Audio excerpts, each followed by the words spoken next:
Yo, right. Hey everyone, I'm in Canterbury in a room now.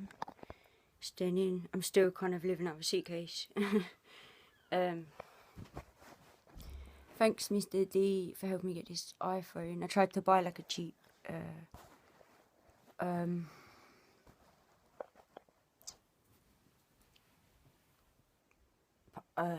tablet, and I went in the shop and told them who had donated money to it, and it was for a YouTube channel trying to help all this, and you know, they still mugged me off because they're still trying to pay rent like everyone else in High Street. And so yeah, they ended up giving me this iPhone because the other thing didn't work and it was brand new. Shouldn't even be selling it in the shops, and I told them that in the nicest way possible. It was already reduced what they sold me, and it was no money back, so it was only exchange. So yeah, I got this, and then I managed to get a couple of paints. They've actually got a load of really new fake paints. They're all like synthetic hues in there. I was chatting to the guy for quite a while in there. Didn't wear a mask. I've only worn a mask once for about 5 minutes, and that's it throughout this whole thing. And yeah, haven't really been back out since, so much has happened to me since I last did videos, talking videos, that I don't even know if I'm going to be able to fit this all in or what to say.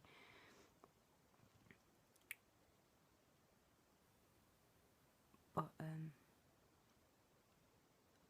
just feel quite upset this morning. I got my Indo coming, so I feel that's why I'm a bit emotional. But I'm trying to meditate. I went out for a walk yesterday. I'm still in Canterbury, next to the cathedral. It's literally like just behind this building. There's been weird things going on here just with the way people are, but people here are quite connected, because here it's only like 30,000 people, whereas like in London, and like I went to Maidstone to stay at Allen's for a bit because everything got taken off me at Mum's basically, because Gary started kicking off that I was going to tie his name, call him paedophile because he's a Mason, and deals with some of the monies for the charities that I've been telling him about for ages, because you've been watching my videos. And then all this stuff started coming out, and he started kicking off saying I was going to tie his name. I went to live in the woods up the road in Vigo, and I stayed there for a few days, and then the Kent County Council came, told me off, and I sat there with all my paintings up, like for days on a 50-acre estate juggling.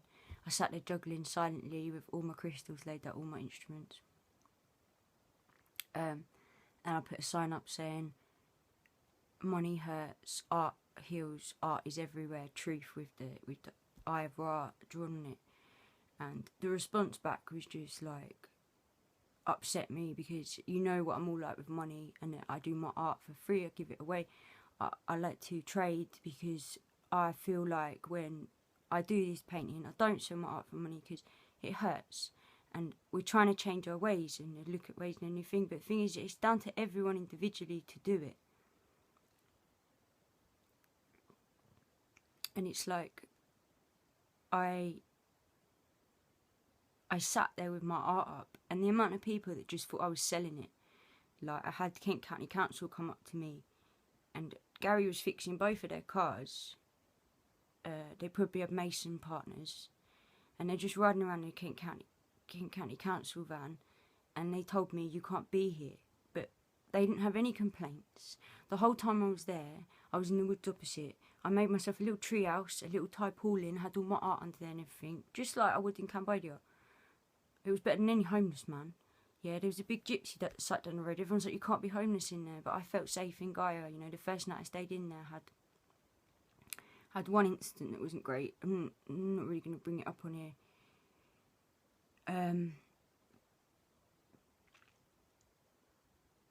It was to do with someone offering me drugs and sex as well, with young lads. I spoke to them the next day, and I told them off never to talk to a person like that, especially a woman on her own, where I was, especially that. Young boys. But I spoke to them the next day. I won't bring up their names. If they watch this, you know who they are, because we made friends afterwards, and I sat down and had long chats with them. And yeah, I sat over there juggling on just like a little bit of green. You know, there was loads of kids coming out. They were giving me bags full of like bananas and food. They were saying, "I'll buy your painting off you to give me money." I said, "I'm not doing it for the money. This is free energy. My energy is free, and I'm giving out free energy right here. We can social distance, do all that stuff." I said, "Where is the boundary line of a virus and giving out good energy?" You know, because I was sitting there silent, didn't say anything, but I was very loud because of my colour, because of my demeanour and my juggling. You know, standing there juggling, not really talking. If people come over, I'd talk to them. And they're going, "Can I get you anything?" And I was like, "Oh, I'm a vegan, you could give me some bananas or water." So they're bringing me water and stuff over, saying, "No, you don't look homeless." And bearing in mind, I do know a homeless man up there, who's also quite woke. I've spoken about him in my other videos before, and he had actually had the council staple an eviction notice up the tree he was living up. So yeah, and the council owns so much land around there. You don't understand how much land they own. The Kent County Council, like here, none of it's being used. You know, it's used for walks and stuff, but like, there's a lot of it they own. There's no one touches it or goes through it hardly ever. So I'm seeing a lot of people stand up at sovereignty and that. I'm wondering why we don't just go on these plots of land, start growing our food, living the way we want, and declare it our own land and sovereign. Claim our sovereignty back. Everyone write letters to the government, say I'm not part of this system anymore. Reclaim the sovereignty back. If that's how we have to actually pull out of it in the 3D way to do it, then that's whatever. Because I'm not actually connected to any of it right now, but I have people feeding me at the moment because I can't grow my own food where I am. And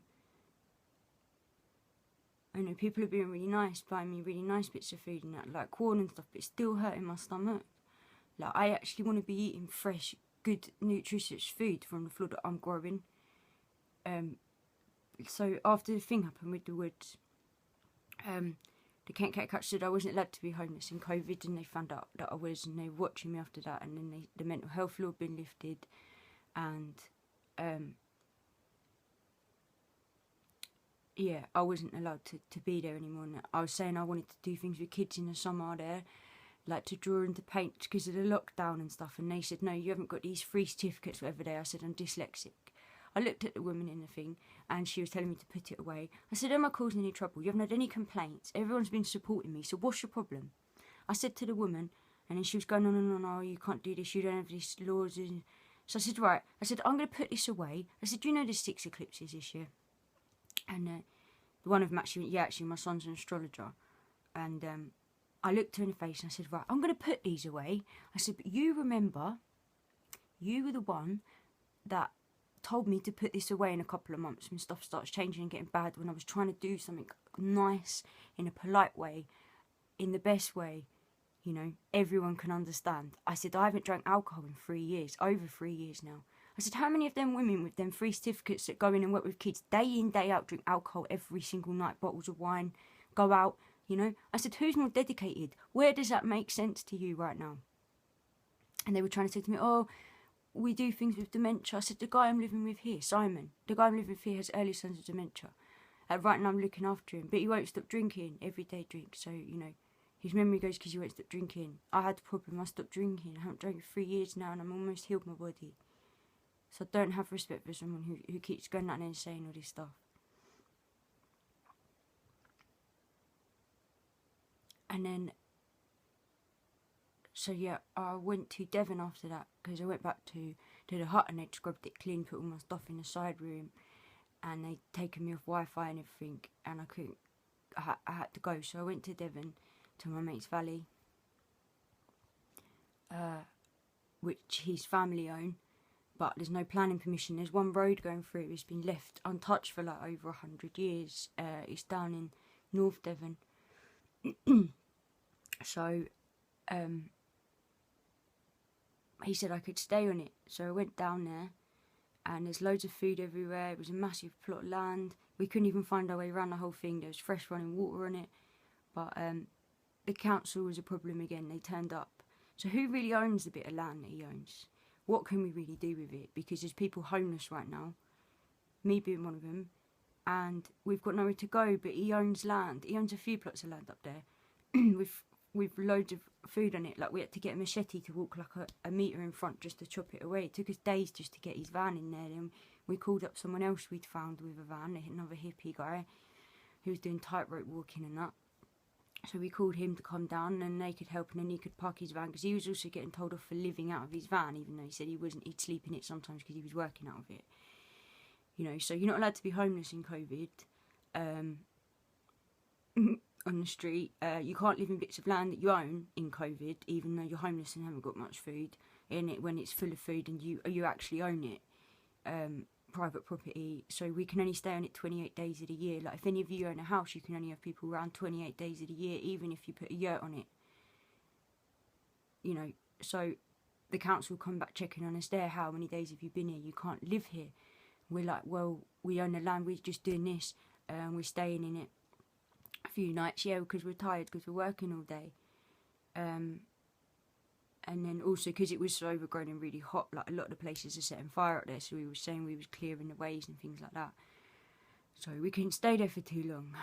I guess even if helicopters went over, you couldn't actually see. We had to go and dig out zones. So it'd be like, because it was literally all overgrown, you have to chop a little zone, zone 1, zone 2.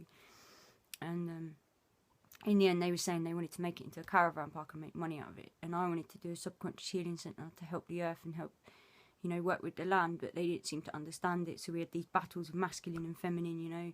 The women were going getting water, the man get the firewood, then they say, oh, you wash up, you do this, and then there's clashing. My mate Ben doesn't even know how to cook a meal. He's like, he was a retired millionaire and I first met him years ago. He come off a heroin addiction, hadn't seen him for years because I tried to help him for ages. And then he'd been clean of heroin for 2 years, so I went to see him. And I was really proud of him and that, but, you know, it takes a while for these things, and people need to actually change their perspectives on what's going on right now. You know, we had to be quiet about this plot of land because it's been empty for so long. Like, all the people that own the houses along here on this street had like made like gates into the land. They didn't know who owned it, and they're just like thinking they're going to own it and buy it when they're not selling it. But we had to be quiet because otherwise they'd get jealous that we were on this plot of land and they'd dob us into the council more. So, you know, we're trying to survive, like literally survive. You know, I was pooing in the woods. Some of them had a problem with that. So the problems we're looking at right now is first world problems. You know, in Cambodia we're going up a setting out there. We're keeping the rainwater and we're showering from that. We're making food out there, yeah, and growing food out there. Ben's doing all the aquaponics and that with the Flower Life Project still. You know, his cashews are jumbo. The stuff he's grown out there is massive. But yeah, he's got videos on here, Flower Life Project Camper. Look it up. There's pictures of his own shit with passion fruit seeds growing out of it. This is what happens when you connect with nature. We're looking at first world problems here, not third world. I always need to edit right. Do you know what I mean? Like, the body can heal itself if you know how to connect to it properly. But it has to be a collective thing. If you've got more people that were healed together in one area and then shine that out, you know, a few of them located around, but actually bringing these people together. I had Elisa coming over, Ali from New Jersey. I spoke about a lot, Self-Love Lion from Instagram, and we were talking for about a year every day, and then she decided we were going to go to Paris. We both decided we spoke to Starseed Activator Greg in Paris, who wanted to meet up with us. We had another girl in Hackney. We had a few people here that we were going to try and bring together, all the starseeds. She died in June. And I can still feel her in spirit now. But like, she was 22. She was a really good musician. She was really woke. She had a similar frequency to me. And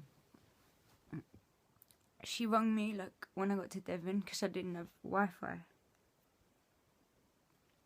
And I called her off Ben's phone. I spoke to her for a few hours. She was sorting out a passport to come here because she was meant to come in before lockdown. And she was struggling where she was, because we decided to come here, so lockdown like mucked her up a little bit. Her mum is a Capricorn. Her mum was having problems with her. Like, she rang me saying, my mum's coming to my house at 10 in the morning. I don't know where she's doing this. I think she was staying with a guy she knew, a friend. And she was upset. She was like, my mum's acting weird. It was around the time of the eclipses, and we're Capricorns anyway. But I said, it's alright, like, go back home, sort out your passport, blah, blah, blah. And then the next day, June 4th, she was hit by a 4x4 car, hit and run. And I didn't realise till I got back from Devon, because she hadn't called me anymore, and I just assumed she was getting her passport ready. And then things kicked off in Devon, so I came here. I came back here. Like, luckily Simon had driven down to the valley and then drove me back here. And then I went on Instagram to message her, and I saw her rest in peace and that she died. And I looked up the times, and I'd been on the phone to her for hours the day before, and then I had this whole weird like thing where, because I'd never actually met her, but we had really strong telepathy. She was a Leo, Aries moon, and Sagittarius sun, so she was triple fire, and like anything we worked on, we got over it so quickly. You know, energy wise, we were really powerful. Psychically, she was really fast, and then when she moved into the ether, it was almost like I can feel her now. She's around me a lot, and she kept showing me dolphins. And then John Binney, I saw you put on the next day, dolphins in Scotland, and then I've seen loads of things with dolphins since. I think we were dolphins in a past life, because I keep having this vision of like going inside a dolphin and going really fast, and she's there. I like the energy, so I think she's trying to show me stuff to do with the dolphins. And then yesterday I saw BBC put one up of loads of dolphins in California. Like stampede, like 300-400 dolphins stampeding in California. So yeah, and then I came back, painted hummingbirds as well when I came back from Devon. We've been working on these 11-side stretchers, which have been getting really interesting, because the way I bounce light in 4, when it's 11-sided, I've got 11 to bounce out of when I'm creating my colour balance, so it's a lot different. Like you saw the hummingbird one before, the 11 sides, because the light source in my art is coming from within the middle of it. The light source is bouncing from within it. Like normally people would have the sun here or the moon here or the light here, so it would come from behind or the side. The light of mine's coming from inside, so with the hummingbird painting, it's allowing me to bounce it through a lot more than 4. And then, yeah, there's an article I'm going to attach below actually that came up after, as I was doing the hummingbird painting. It's about how hummingbirds can see. They have an extra eye cone in their eyes, so they can see more than most things on this planet. And it came up literally the next day, and it was to do with colour and eye retinas. And I found it weird because the hummingbird painting I've done is the Vesica Pisces like this, and then this bit here. But it reminded me of 2 eyeballs that had turned in and the irises clicked. And then it was like doing something. I had the vision with Elder Shaman, the telepathy of me, and I got really strong. And then I saw this like thing go from the back of her eyes down the body, and yeah, I then did the hummingbird painting, and then I found this article, and it's actually talking about the eye retinas, and I'd already painted the 2 eyes as the Vesica Pisces as well. It means like a few things, you know, it's subjective to whatever you're trying to calculate at that time. It will help you just deflect it and bounce it out the picture of what's coming out of your own mind. Everyone will see something different in it, but it doesn't mean it's wrong or it's right, what you can see and what you can't. It's just for you at that time. You know, I look at my paintings every day and see something different in them. So, yeah. There's one more thing I want to talk about. I wrote them down on bits of paper though, because they've got bigger names. So I'm just going to go grab them 1 sec. You can look at the painting.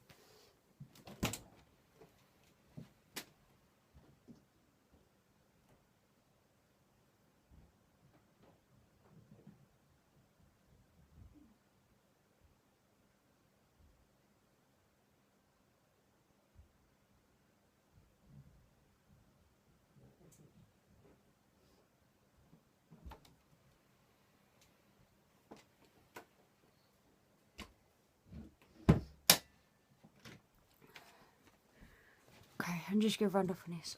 I'm not really used to using this phone. I haven't got a SIM card in it. It's just for recording my art and here, really. So, I've been talking to Simon here and there. We were looking at Alan Turing's work, and then I found this guy, Warren McCulloch. And Alan Turing did the Nazi code computer. It was like before, because we were looking at the Mandelbrot set and the fractal and how the computer made the infinite, and then that's how they created the fractal, and then from there they started creating all these dimensions like gaming, all the computing, like they made the first mountain anime for like the films and that out with the fractal and this Mandelbrot set.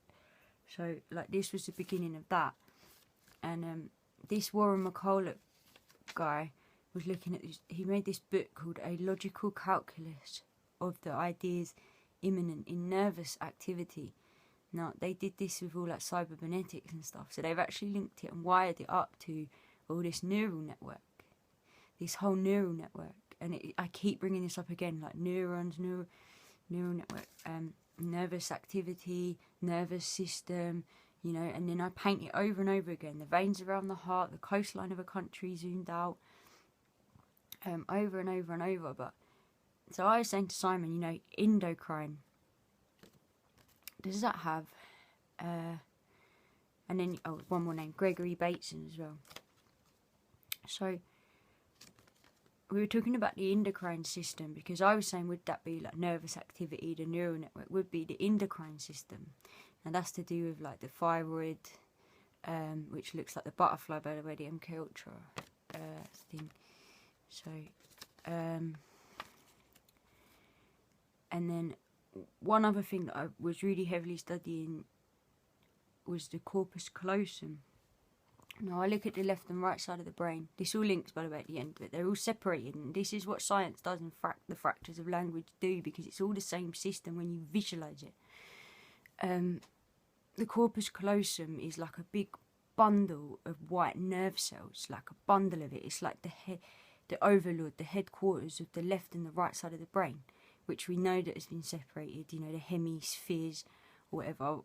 Well, this is like the motor head in the middle, and the back of it actually goes down to like the thalamus, which I was talking about, where information from the eyes is processed into hormones, and it's linked with my endometriosis.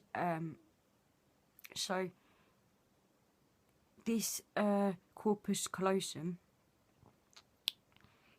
is a white firing overload of the left and right side of the brain. So you'll have a thought here, and then that overload goes, oh, that frequency, and it joins them together, and then, you know, it is connected with the pineal gland and the thalamus as well. And I emailed Roots back, but every time I've seen Roots' channel, she's always wearing this necklace of a wishing bone. I think it's a wishing bone. I've always wanted to ask her what it meant. Anyway, wishing bones have been kind of absolutely loads recently, like everywhere. I even got given one out of a chicken the other day, and I felt it was right to keep it whole, not break it. But with this corpus callosum, this was the last thing that came up. There's like a blood vein that comes up the back of your neck, and then it comes up and it goes like that, like a two, like a wishbone on the corpus callosum at the back, but it's the blood veins that go into the nerve bundle. So I thought this was really interesting, that we should connect to this corpus callosum a bit more, because it's linked with the whole nervous activity, the nervous system. I've been connecting to it recently, and the more we went into it, like the problem with it is that Simon's saying that the neural network's full of pesticide, to do with pesticide residue, which would be like forms of plastic, things like that, in everything that we're eating and drinking, and it's in the air. There's lots of lead in the air from everywhere. There's more lead actually in the West Country, in the water down there, than there is here, but there's worse stuff in the water here than there is down there, you know, so they swap. But the pesticide residue, Simon said it was from like the 1920s to 1945. It had already spread across America and to Sweden. He said it's polychlorinated biphenyl, or DDT, And he said it came from California, and Monsanto were using it in food products, right? And they found it out, because Simon studied all of this. He studied like biochemistry, and we're building something at the moment that I can't really talk about too much, but he studied one of them things where you sign a bit of paper and you're not allowed to tell anyone. So he hasn't actually told me what he made in the past, but he made something, and I don't know.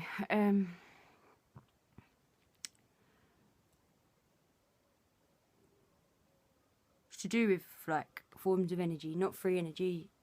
Well, it is free when you put it to the earth. It's just a fine bit of alchemy that would power stuff for years.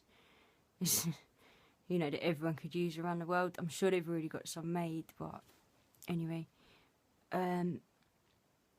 So they found this out through fire retardants, basically. So they kept getting large-breasted firemen, and they tested them, and it was through what they were putting in the fire retardants. Now, they were using these polybromides in fire to keep it slower, to slow the fire down. To slow the fire down was polybromides. Now, when they tested the firemen, the polybromides had actually attached to the hormones within the males, and then they'd fed, and then they all got large breasts, and then they took it out, and then they went. So they knew it was to do with these polybromides, and they breathe it in, and it attaches to the normal hormones. Now, this is happening to a lot of people right now within all of our foods and that, because it's everywhere, you know. And this was from they found it in eagles' tails in 1946 in Sweden. So it's everywhere, this stuff, this pesticide residues, you know. I'm trying to open spaces, like when I was at my mum's and I was growing my own food, I was trying to grow them in clay pots, not plastic. We're trying to go and live in these places. You know, I'm 28 and I'm sick. And I'm healthy. I'm the healthiest I can be. So what really is healthy? You know, we need to start looking at things. I posted loads of videos yesterday of, you know, we can come off all this tech. We need to start putting energy back into what we're consuming or being around. You know, like, if everyone loves their car or loves tech or loves this or that, you've got to start thinking about, are you giving energy to things that give energy back to you? Because if I love this phone, which I don't, it's not giving me energy back. If I love my dog, it gives me energy back. If I love my horse, it gives me energy back. Because it has a heart and it has, you know, a soul. There's so many items that we're giving energy to that don't have a soul. And it's just draining. It's draining from the earth. People need to give energy back to the earth. Pick up an instrument. Learn an instrument. If you don't have money, you don't have to do it. You know, there's guys on here playing techno in the middle of Rome on pots and pans. How many people have pots and pans in this country? You know, you don't need a mask or a mouth to do that, make sound. Am I loud or am I quiet? Does this use my mouth? Do I need to talk to create? No. People need to think creatively right now and express themselves through whatever ways they can, whether you have a mask on or not. Because it creates energy from the auric field and it needs to go back into the earth, and you need to choose the intent of where it goes. If your intent right now is money and survival in that way, then you won't survive. My survival is what I consume. And I don't consume money. Because, you know, my body's really fucked from bits of pesticide that I want to get out. So I don't want to eat any more plastic. But I want to eat good food. So I can have that in Cambodia, but I have to pay visa there. I'm a part of the earth. Why do I have to pay to be in a part of it? That means I'm a slave. I'm not a slave. And neither are any of you. Yeah? So who are these people to say that you work for them?